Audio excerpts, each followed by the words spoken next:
bearing the majority of weight in the left hind because the right hind is more. That's good, Tyler. The right hind is more uncomfortable. And you can see if I even try to do a little bit of flexion there, basically it hurts the horse a little bit. I mean, Johnny's not going to like my recommendation. I mean, he basically has to be completely retired.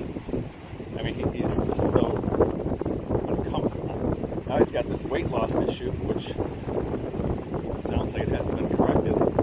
But essentially his comfort level is that he really,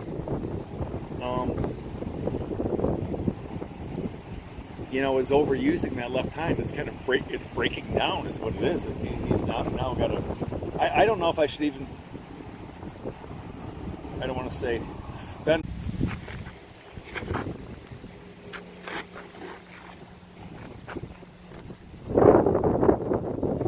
Okay. This one here.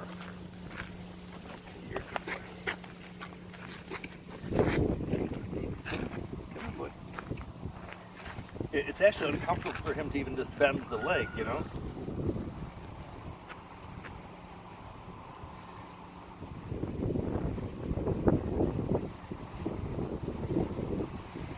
This is where our original tendon injury was, right here. Called the lateral branch, the superficial flexor. It's not anywhere near as big as it was, but I think that he has. Okay, you're all right. You're all right.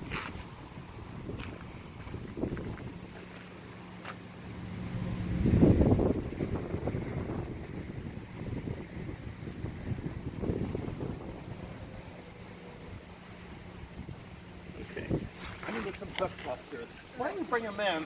Because we're going to clip some hair off this leg so I can get a little bit better. It's okay if I clip him, isn't it? Yes. Because I want to get he's very hairy. And I think I can get a more accurate.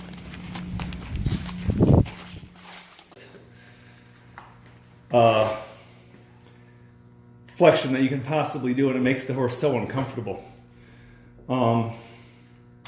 I can clip some hair off his leg so I can have a little better look, make sure there's something else that I can't feel because of the hair.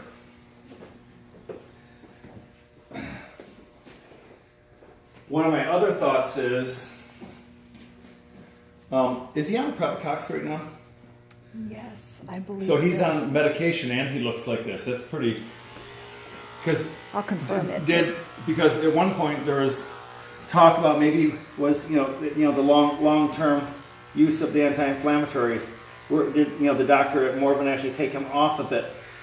And then was he ever allowed to go back on it? And it's real good. This one looks pretty bad. I mean, this is pretty huge. So you think there's like a injury to the digital sheath as well that's happened since the as a concomitant to, or the two tendons run in the digital sheath. They're inside of it, the superficial and deep. Mm-hmm. And my thought is, he looks worse now to me than he did at a previous examination. I mean, he's really uncomfortable. And then when we saw him, I think the last time I saw him, he actually was showing some lameness in the left hind, so we treated the digital sheath. That looks actually quite good. I think that was successful. But this right hind is where he's actually lame. One of my thoughts is to try to do the most thorough job for Jody that I can and try to get a bit of an answer. Is if he has lameness coming from the digital sheath, we prove it's coming from the sheath. We know either has a superficial or deep digital flexor tendon injury within it. It is what it would be. Often inside those sheaths, they grow fronds, we call them. It looks like ferns or seaweed floating around in it, and they could cause some trouble. And you'll remember the manica flexuria. Okay, every once in a while when the digital sheath gets real big, the manica, which looks kind of like a little mud flap hanging down there, it'll actually tear loose and begin to float in there, or it'll tear on one side, it curls up. And when they do that, that digital sheath will get big and they'll have chronic lameness. Now, it's really hard to tell if the manica is torn on most ultrasounds. You almost have to go in there with an arthroscope. But Jody's, I don't think, going to spend $3,000 to put an arthroscope in his digital sheath. It doesn't make sense. I mean, he's on the verge of almost needing a special paddock so he doesn't have to. See how he's doing what we call treading. You know, he hurts on the right, so he stands on the left, and he hurts on the left, so he's treading quite a lot. I actually think we should block his digital sheath and see if we can get him more comfortable. Is what I think we should do. I think we should do that right now. So Tyler, let's go ahead and tie him up. So we are going into winter. This is usually what happens. This is nature.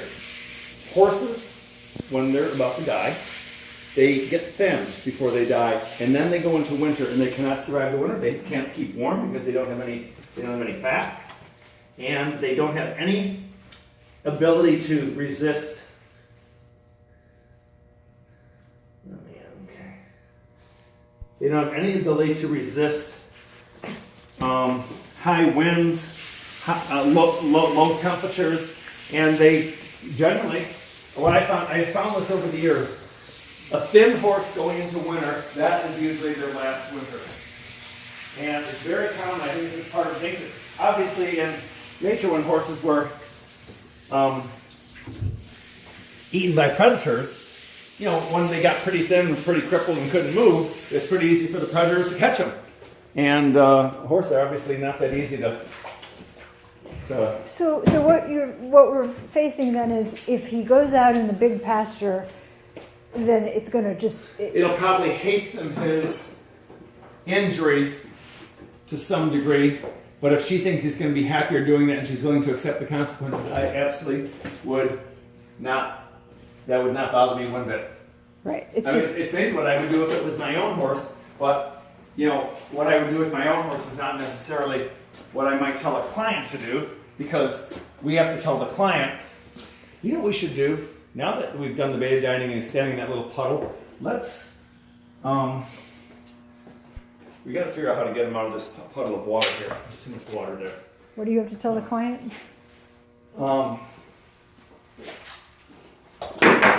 boy. Why are you acting so worried? We're not going to hurt you. Come on. That's a good boy. There we go. All right, we're going to have to go like this. I don't know. Medically advisable thing, but what I might do with my own horse is say, oh God, this is kind of a natural person and someone I'd rather that I worked for this really neat vet when I was a kid, and he was a great guy and real old-fashioned, like a real James Herriot type, and he always used to say people are worried about their dogs being obese. You're supposed to keep your animal thin, and he goes, dogs live about 10 years. You know what I mean? You know, the little ones live 5 years longer than the great big huge ones. They'll live about 7 years, but they're average 10. He said you can starve them and get them to 10 and a half. Or you can just let them enjoy life and they'll live to 9 and a half. He goes, what's the difference? And I actually think that it was a good way of thinking. Like, he said, why don't you just let your animal enjoy life, be a little bit on the chubby side. When it gets old, you have the option of, you know, putting him down humanely, whatever. And he said, why don't you let him have 9.5 years of really great life as opposed to being hungry for 10.5 years? And it's actually a pretty good way of thinking. And I'm going to get some of that. So this is going to be one single intrathecal nerve block. We're going to go directly into the digital sheath with the Novocaine, Mepivacaine.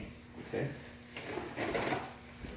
So your view is that putting him out is probably going to hasten... Yeah, because I think he's so uncomfortable just walking. If he's in a herd and tries to keep up and runs with them or does something else, I mean, he's going to... And there's hills. Yeah, exactly. So I'm going to get him on this. Come on, baby. Come on, you're a good boy. Come on. But if he's happier and his life is shorter, there's no... That's what I'm saying. Yeah. I go with old Dr. Iverson. I'd rather go for the shorter life that's higher quality than the longer life that's miserable. And also, if you're miserable, you know, But it sounds like you don't... Well, I guess we'll wait till after this block, but you don't think there's going to be... it's not like if we leave him in this small paddock for longer, he's going to heal. No. This is... Point. I mean, that was the goal originally. But Just now cuff him the best you can. He's going to be a little tough to work on, and he's not twitchable. This horse either, as I recall. He's not. We can't get a twitch on him. We could try. I think we cannot get a twitch on him. He's not very. Well, maybe No, he's really bad at twitch, I believe. I'm gonna have this I tail. mean, our knotted up. original goal was to put him in the small paddock was that to hope that he would heal, but it sounds like at this point that's not. Well, one of the things we talked about with Jody is, we can put PRP, we can stem cells in those things, we can do all that. Those are all crazy expensive, and the outcome is not going to actually be much different than the end. I'm glad we didn't spend any money doing any of that, because it would have been money badly spent. I'm going to have to get his tail tied this way.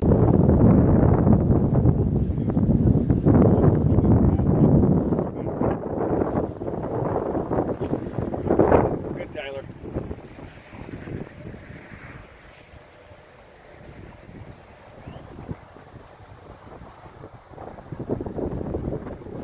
Good. Excellent. There you go. And we'll try going the other direction. It's hard to tell because he's definitely still pretty lame on it.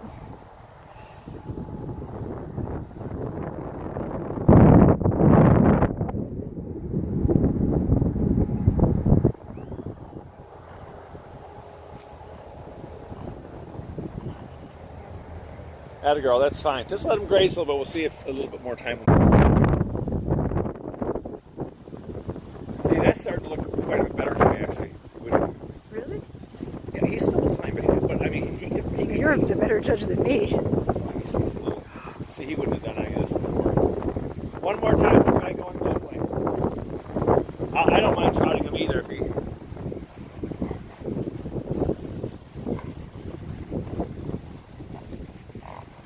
Yeah, I see what you mean. Yeah, he actually. I can try to take it one time.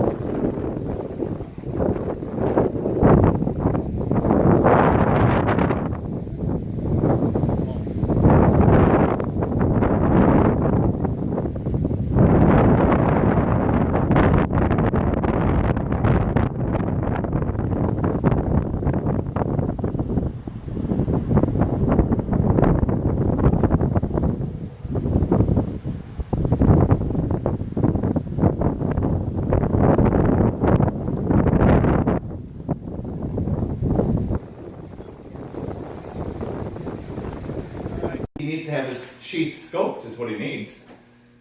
But I wouldn't even encourage Jody to do it. It just doesn't make good economic sense. So the fact that made him better means that something It improves him. Something in there hurts. in there hurts, which means it's A tendon nerve manica.